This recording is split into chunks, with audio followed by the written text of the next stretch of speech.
Welcome back to the History Shelf. I am your host, Peg, and today we have some new arrivals that I wanted to share with you. We've gotten quite a few new arrivals. In fact, after this stack, I have another that I have to unbox in the foyer downstairs, so there's a lot of new things coming out. But I wanted to share with you some of the ones I've already unboxed. And there's a little mixture here of some fiction, but I think historical fiction. Something literary that I think Amy's dusty bookshelf will really, really want. And yeah, just a bunch of stuff that you know that I really, really, really dig. So let's go ahead and get into it, shall we? Let's start off with something literary. Okay, shall we? Just real quick. This is for you, Amy. So if you want to tune out after this, I totally understand. I heard about this book, and they're offering up a chance to check it out. And I said, heck yeah. This is a never before published novel by Simone de Beauvoir. This is called Inseparable. It's introduced by Margaret Atwood, translated by Sandra Smith. And this is based on a true story. And I'm sure, I know that Amy is such a fan of Simone de Beauvoir that she's probably aware of this friendship that Simone had in her youth. Let me give you a quick description of this. As you can see, it's a very slim volume. It's put out by Echo. This beautiful, 50-year anniversary edition or something. It says here, a never before published novel of an intense and vivid girlhood friendship by the iconic Simone de Beauvoir. From the moment Sylvie and Andre, it's Andre with two E's, so Andre, from the moment Sylvie and Andre meet in their Parisian day school, they see in each other an accomplice with whom to confront the mysteries of girlhood. For the next 10 years, the two are the closest of friends and confidants as they explore life in post-World War II France. And as Andre becomes increasingly reckless and rebellious, edging closer to peril. Sylvie, insightful and observant, sees a France of clashing ideals and religious hypocrisy, and at an early age is determined to form her own opinions. Andre, a tempestuous dreamer, is inclined to melodrama and romance. Despite their different natures, each relies on the other to safeguard her secrets, while entering adulthood in a in a world that does not pay much attention to the wills and desires of young women. Deemed too intimate to publish during Simone de Beauvoir's life, Inseparable offers fresh insight into the groundbreaking feminist's own coming of age, her transformative, tragic friendship with her childhood friend Zaza Lecoin, and how her youthful relationships shaped her philosophy. Sandra Smith's vibrant translation of the novel will be long cherished by Beauvoir devotees and first-time readers alike.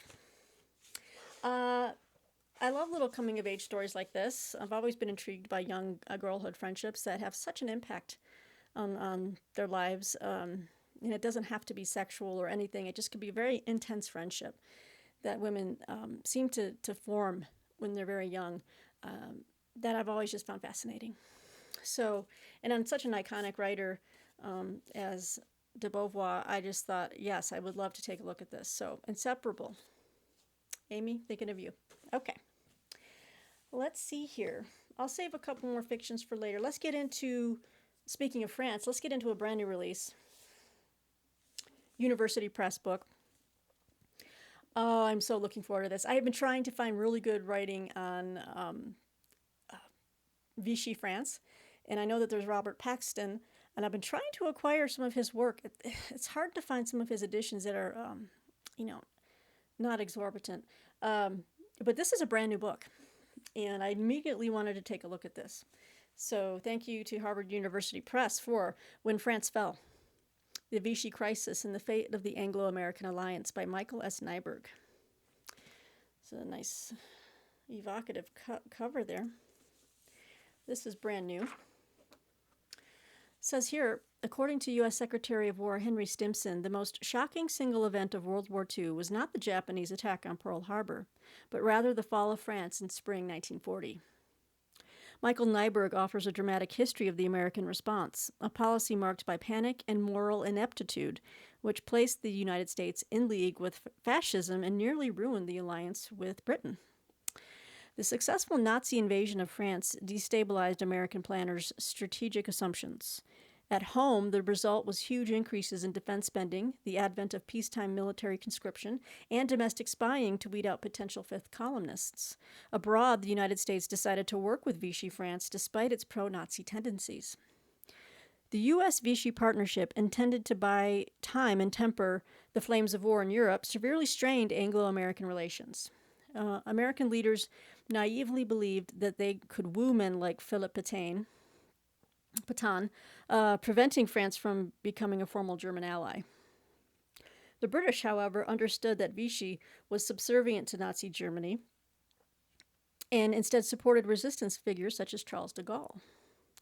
After the war, the choice to back Vichy tainted U.S.-French relations for decades.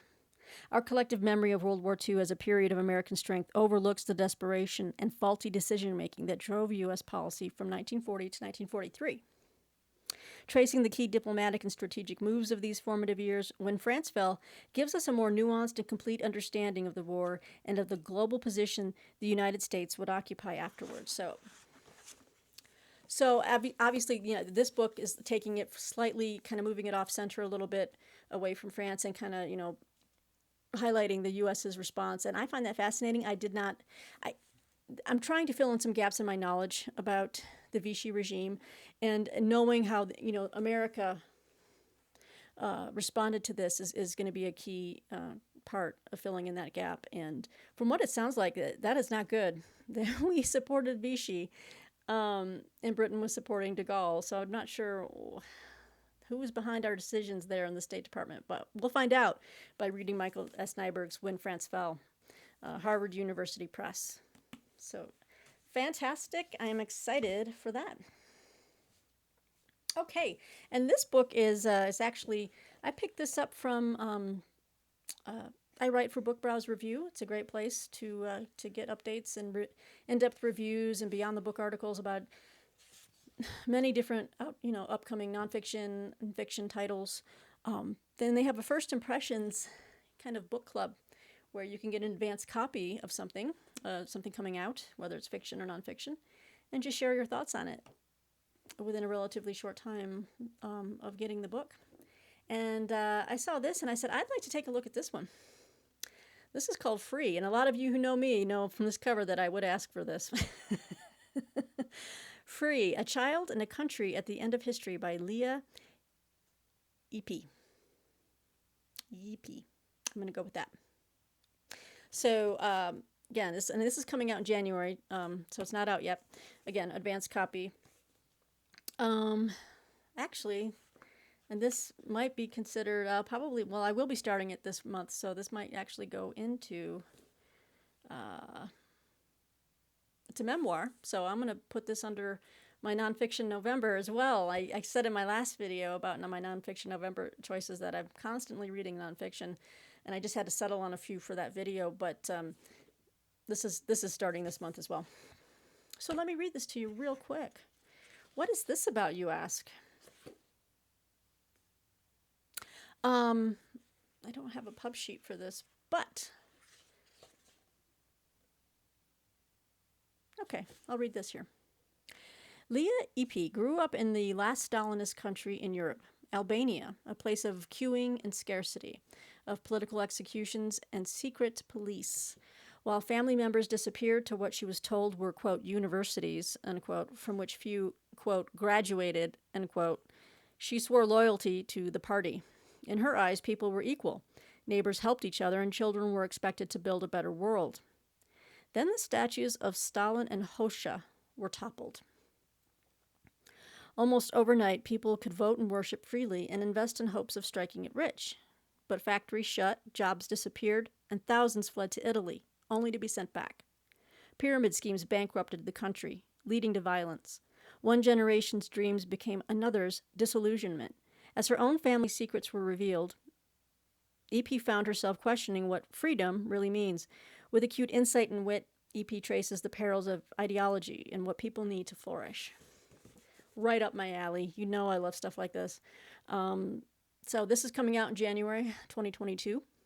Once I read it and I provide my thoughts on it for first impressions, let me know in the comments below if you'd like for me to follow up with you guys and give you a little pressy of what this was about and what I thought about it. All right. So, oh, and sorry, this is coming out from Norton. So this is from Norton. That's coming out in January 2022. Oh, yes. What is this about here?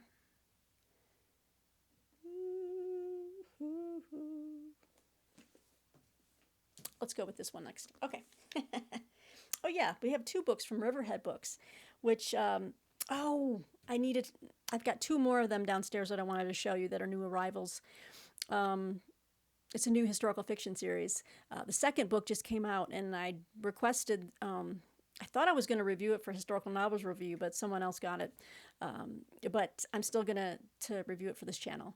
And I asked for the first book if they had one on hand so I could just, read the series in sequence. So I got 2 of those, and I will show them to you in the next video. Okay. In the meantime, Riverhead Books has this book. It's brand new. It has already come out. And be a great fit for nonfiction November as well. This is Concepcion, An Immigrant Family's Fortunes by Albert Samaha. All right, Riverhead Books. It's a journalist's powerful and incisive account reframes how we comprehend the immigrant experience. So if you enjoy reading immigrant studies, listen up, see if this appeals to you.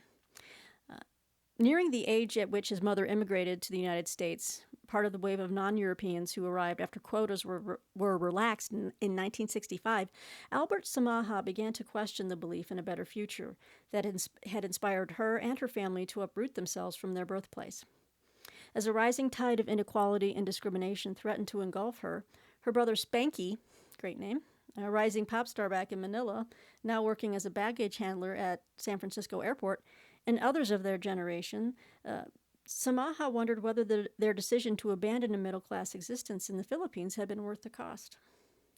Tracing his family's history through the region's unique geopolitical roots in Spanish colonialism, American intervention, and Japanese occupation, Samaha fits his family's arc into the wider story of global migration as determined by chess moves among superpowers. Ambitious, intimate, and incisive, Concepcion explores what it might mean to reckon with the unjust legacy of imperialism, to live with both contradiction and hope, to fight for the unrealized ideals of an inherited homeland. Fabulous. Who's our author? Look at this handsome guy. This handsome young guy. There's our author. An investigative journalist and inequality editor at BuzzFeed News. All right. And he's written before, Never Ran, Never Will, Boyhood and Football in a Changing American Inner City. So Concepcion, An Immigrant Family's Fortunes by Albert Samaha. Riverhead Books. So this one is fiction, and this is an advanced review copy of a book coming out in February 1st, 2022, also by Riverhead. And this is called When We Lost Our Heads by Heather O'Neill, a novel. I love that cover. All right, let's check this out. And it looks like this author, Heather O'Neill, has written The Lonely Hearts Hotel. And this is another book about female friendship. So let's check this out here. It says that charismatic Marie Antoine is the daughter of the richest man in 19th century Montreal. She has everything she wants, except for a best friend, until clever, scheming Sadie Arnett moves to the neighborhood. Together, Sadie and Marie feed each other's energy, and their games become more and more tinged with risk, even violence. Forced to separate by the adults around them, the two spend years engaged in acts of alternating innocence and depravity. And when a singular event eventually reunites them, the dizzying effects will upend the city. My goodness. Traveling from a repressive finishing school to a vibrant brothel, taking readers firsthand into the brutality of factory life and the opulent lives of Montreal's wealthy, When We Lost Our Heads dazzlingly explores gender and power, sex and desire, class and status, and the terrifying power of the human heart when it can't let someone go. Wow. This looks really good. There's our author. Sassy Heather O'Neill over there with that sassy haircut. I like it. I was intrigued by this. I had an opportunity to review it, and it's set in the 1800s in Montreal. And I haven't read many historical or fiction novels set in Canada, Montreal especially, and so I thought this might be really interesting to kind of get a feel for what it was like there in the 19th century, and just to see what's going on with these two. What's going on with Sadie and Marie? Huh? So When We Lost Our Heads, coming out in February. All right, and then I received a finished copy from the very nice folks at $2 Radio. That's the name of the publisher. I had the advanced copy, but they sent me a finished copy, and I'm really excited. I hear this one is got a lot of buzz going on around it, and I think you've already seen it on Steve's channel. But I have naked hardcover. Look at this. It's beautiful. And this is I Will Die in a Foreign Land, a novel by Kalani Pickard. It says here, well, let me get in here. In 1913, Igor Stravinsky's The Rite of Spring premiered at the new Théâtre des Champs-Élysées in Paris. The work so perplexed audiences that a riot broke out. Only a Russian could do that, says Alexander Ivanovich. Only a Russian could make the whole world go mad. A century later, in November 2013, thousands of Ukrainian citizens gathered at Independence Square in Kiev to protest then-President Yanukovych's failure to sign a referendum with the European Union, opting instead to forge a closer alliance with Russia. The peaceful protests turned violent when military police shot live ammunition into the crowd, killing over 100 civilians and leading to the Ukrainian Revolution and the ongoing war in Donbass. I Will Die in a Foreign Land follows 4 people over the course of a volatile Ukrainian winter as their lives are forever changed by the Euromaidan protests. This sounds fantastic. So our author, Oh, sorry. We're still okay. She's talking about the main character here. Katya is a Ukrainian-American doctor stationed at a makeshift medical clinic in St. Michael's Monastery. Misha is an engineer who has lived in Kiev since his wife's death. Slava is a young activist whose past hardships steel her determination in the face of persecution.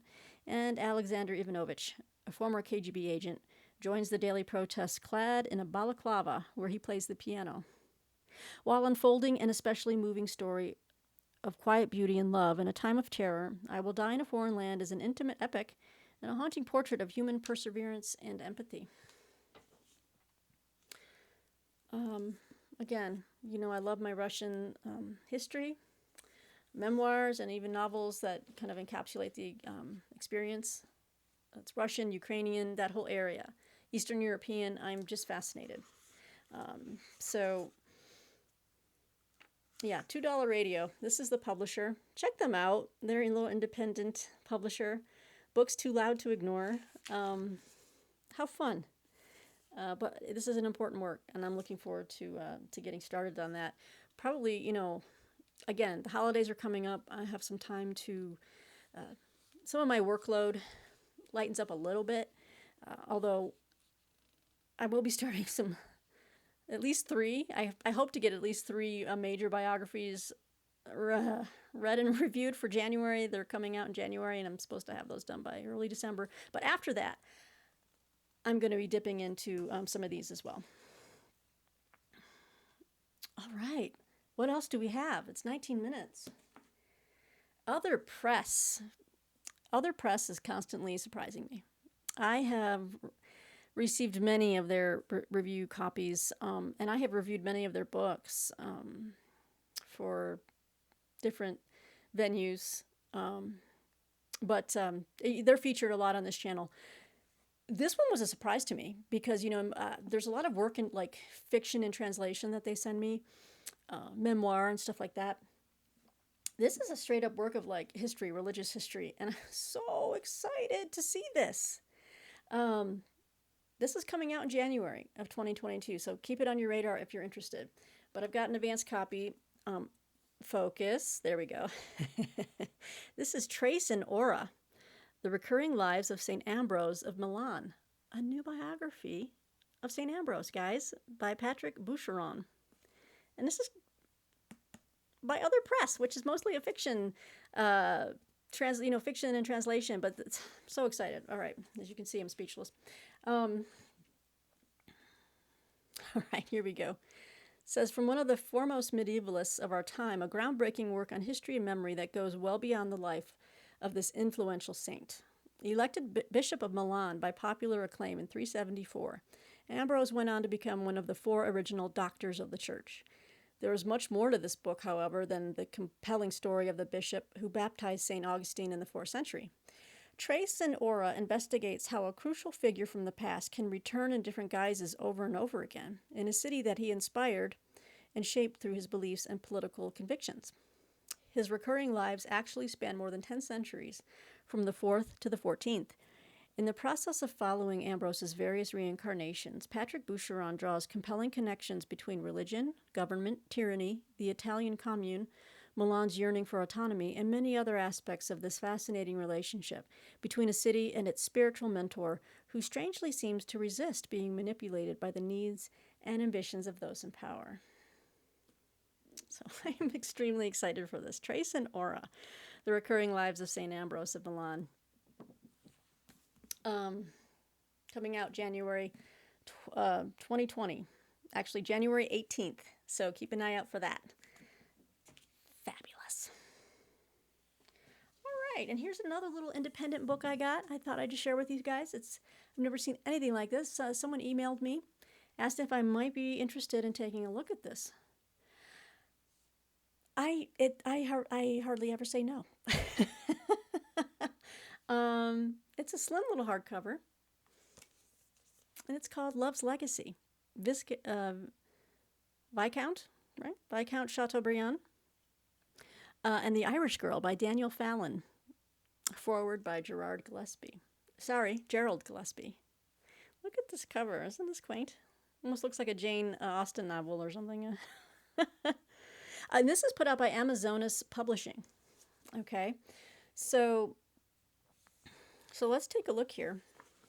Oh, and this was sent with even a card. I love, the publishing world, especially independent, writers are just so thoughtful. Sent me a little card. Thank you for agreeing to, yeah, isn't that nice? Yes. Thank you for reviewing my book. I hope you enjoy it. That's from the author, Dan Fallon. Well, we will see, Mr. Fallon. Looks pretty good to me. But let's read a little bit about what this is about. So yeah, this is from Amazonas Publishing, and that is in Santa Fe, New Mexico. I'd never heard of them before. All right. Imagine suddenly inheriting tender letters from a renowned historical figure addressed to one of your great-great-grandparents. Now suppose that you lived and worked among scholars, accustomed to posing and resolving tantalizing questions. These circumstances formed the tinder and spark, igniting the genealogical investigation that Daniel Fallon records in this book. Love's Legacy chronicles Fallon's search for hidden meaning in 2 letters addressed to his great-great-grandfather in summer 1817 by influential French writer François-René de Chateaubriand. Woven into the rich fabric of this work are elements making it much more than a suspenseful detective story. It is an intimate biography of Chateaubriand, offering meticulously researched information never before published. It is a story of forbidden love, fraught with passion and tragedy. And it is a memoir, relating Fallon's discoveries as he pieces together the branch of his ancestry leading from his audacious father to fathers before him, each carrying a legacy rooted in the same star-crossed encounter of long ago. Captivating and deeply humane, Love's Legacy portrays the surprising impact people's lives can have on those born centuries later. As clever as it is wise, this book reveals how recovery of the past awakens an awareness of inherited gifts that transcend genealogy. Isn't that great? And it does have a dust jacket, but it doesn't need it. You got a beautiful naked hardcover here. So it's a short little thing, about 100 and there's some notes. I'd say about 125 pages, so that won't take long to get through. So thank you, Daniel Fallon, for sending me a copy of your book. I'll take a look. And thank you for the card. That was very nice. All right. We're going to end this where we started. Or did we start there? No, we didn't. I was thinking of my last video, which was some military history. We're going to end on military history. I've got quite a few viewers who watch who are military history fans, and I know you will enjoy these. Good old Osprey titles. I don't know if you can see. Let me see. You see right there? See those books right there? So those are the entries into the small campaign series, combat entries that are very slim volumes, usually 60 to 80 pages. And that's my collection so far. Right there. Well, we have some new releases from Osprey in that area. So I thought I would share a few with you. And I know I have some more coming. But I have, let's see, they have different types of series. We're going to go with the first one, which is campaign. So it has that. I have the majority of what I have back there are the campaign ones, but I am starting to collect quite a few of the combat ones, which are really, really cool.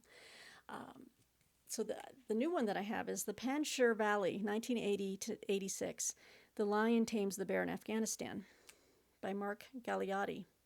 This is brand new, and this was sent from the folks at Bloomsbury, who also distribute some of these Osprey titles. So I want to thank Reshma, for sending these to me. Let's take a look at what this book covers, obviously. It's Afghanistan, which you know I am very much into Afghanistan history and the military history there, of the different armies that have attempted to conquer Afghanistan, which is impossible. When the Soviets entered Afghanistan in 1979, their eyes were on the cities. Take them, they believed, and the country would follow. They were wrong. The Red Army found itself battled into a bloody stalemate in the Afghan mountains, and nowhere more than the strategically vital Panjshir Valley, where they faced the most able and charismatic of the rebel commanders, Ahmad Shah Massoud, the Lion of Panjshir. The Soviets and their Afghan clients sought repeatedly to clear and take control of the Panjshir, and time and again the rebels either blunted their clumsy thrusts or ambushed and evaded them, only to retake the valley as soon as Moscow's attention was elsewhere. In this work, Mark Galeotti provides the first accessible but detailed study of one of the hardest-fought struggles of the Soviet war in Afghanistan.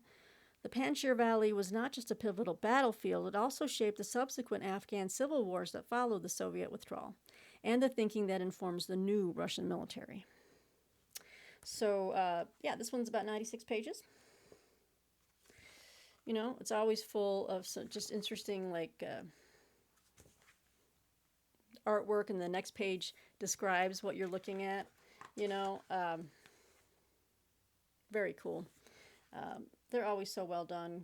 Great maps, color photos. Whoops, hit the microphone there. Love it. These are great little books. You know, if you just want a general overview of a certain campaign or battle, these are the way to go. You know, the bibliographies are very helpful in the back because they can take you further into the topic. So it's a good entry point, you know, if you're kind of new to the field. All right, and then the next one I got is it's a brand new series, and I think in one of my last maybe casemate videos, or I can't remember where I showed these, but they have a new series called Air Campaign, and I think I got one or two of those. So this is in the Air Campaign series, and this is the Ruhr, the Ruhr, 1943, the RAF's brutal fight for Germany's industrial heartland, by Richard Worrell. Illustrated by Graham Turner. Let's see what we have here. In March 1943, RAF Bomber Command launched a campaign that aimed to do nothing less than destroy the industry that powered the German war machine. Its target was the mighty Ruhr Valley, home to famous arms makers such as Krupp and to many other essential industries, from steelworks to synthetic oil plants. It was also one of the most heavily defended regions in Europe and a fearsome target for the RAF's air crews. Long overshadowed by its most famous single raid, the Dambusters is what they were called, the Ruhr campaign was in fact far broader and proved to be much more complex. Richard Worrell's carefully researched book examines how the campaign was conceived and fought, and how Bomber Command's relentless pursuit of its objective drew it into raids beyond the Ruhr, from the nearby city of Cologne to the Skoda works in Czechoslovakia. Drawing on a wide range of primary and secondary sources, this is the story of the first titanic struggle in the skies over Germany between Bomber Command and Luftwaffe. And in our booktube world, I'm looking at Ben at the History Fellow, wondering if he's aware of some of these new entries in the Osprey series. And Ben, I think you would enjoy these. We're very similar in that fashion. I just love the artwork. I can't say enough. I just love these pieces. Look at this. Wow. Yeah, you know, gives you kind of insets, little side notes, sidebars of stuff and information. But wonderful maps. Look how detailed. So if you're a military history fanatic like I am, and Ben is, you can't go wrong with these. And this is new in the series, the air campaign series on the side there. So the Ruhr, 1943. Okay, and we're going to end this new arrivals video with this final one in the Osprey publications. And this one is in the combat series, which I just told you about, where they pit a soldier, a certain type of soldier, against another soldier in time and space. It's just so cool. So this one is just a must-have, right? This is combat. Japanese soldier versus U.S. soldier. In this case, New Guinea, 1942 to 1944, by Greg Adams. These series are so much fun. I can't stress them enough. Okay, let me just read this to you real quick. But, I mean, again, they're just tiny little things, right? But they're numbered. You know, they have a lot of them in the series. I don't know if I'll ever be able to collect all of them. But